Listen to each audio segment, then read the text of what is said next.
কোরআন থেকে বিশ্বনবী আমাদেরকে জানান, ফালা তা'লামু নাফসুম মা উখফিয়া লাহুম মিন কুররাতি আ'য়ুন জাযাআম বিমা কানু ইয়া'মালুন। মানুষের কর্মের প্রতিফল হিসেবে কত চমৎকার জান্নাত রব্বুল আলামিন নাজ নেয়ামত দিয়ে পরিপূর্ণ করে আমাদের জন্য প্রস্তুত করে রেখেছেন। পৃথিবীর কোনো মানুষ সেটা জানে না। পড়েন সুবহানাল্লাহ। এটা যে কত সুন্দর, আমাদের আমলের প্রতিদান হিসেবে কত চমৎকার, fantastic, eye catching, fabulous paradise তিনি আমাদের জন্য রেডি করে রেখেছেন। এটা কেউ জানেই না, কল্পনাতেও আনতে পারে না। সুবহানাল্লাহ পড়েন। আবার হাদিসে কুদসিতে বিশ্বনবী ফরমান, রব্বুল আলামিন বলেন, আ'দাদতু লিইবাদিয়াস সালিহিন মা লা আইনুন রাআত ওয়ালা উযুনুন সামিআত ওয়ালা খাতারা আলা কলবি বাশার। আল্লাহ বলেন, আমার নেককার বান্দাদের জন্য এমন চমৎকার জান্নাত আমি রেডি করে রেখেছি, মা লা আইনুন রাআত, কোন চোখ সে জান্নাতকে দেখে নাই, ওয়ালা উযুনুন সামিআত, কোন কর্ণকুহর সেই জান্নাতের আওয়াজ শুনে নাই, ওয়ালা খাতারা আলা কলবি বাশার, মানুষ কল্পনাতেও জান্নাতের ছবি আঁকতে পারে না। সুবহানাল্লাহ, কল্পনাতেও ছবি আঁকতে পারে না।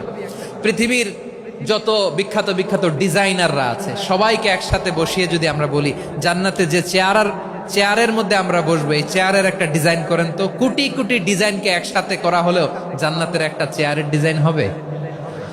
প্রিয় সিলেট, আওয়াজ করে বলো, জান্নাতের একটা চেয়ারের ডিজাইন তারা করতে পারবে না।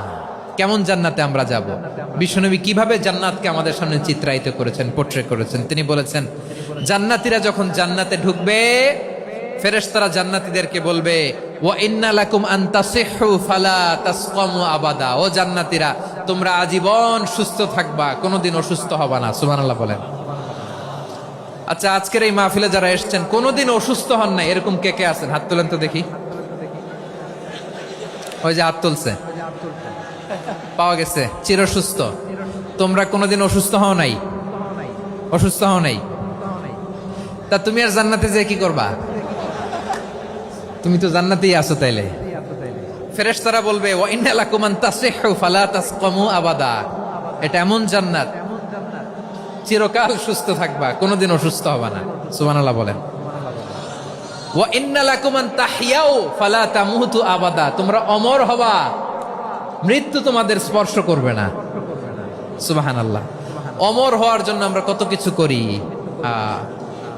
জান্নাতে গেলে অমর হওয়া যাবে, ঠিক কিনা বলেন? তোমরা চিরকাল বেঁচে থাকবা, তোমরা আর মরবা না। ওয়া ইন্না লাকুম আন তাশিব্বু ফালা তাহরামু আবাদা। তোমরা চির যুবক থাকবা, আর বার্ধক্য তোমাদের স্পর্শ করবে না। সুবহানাল্লাহ বলেন।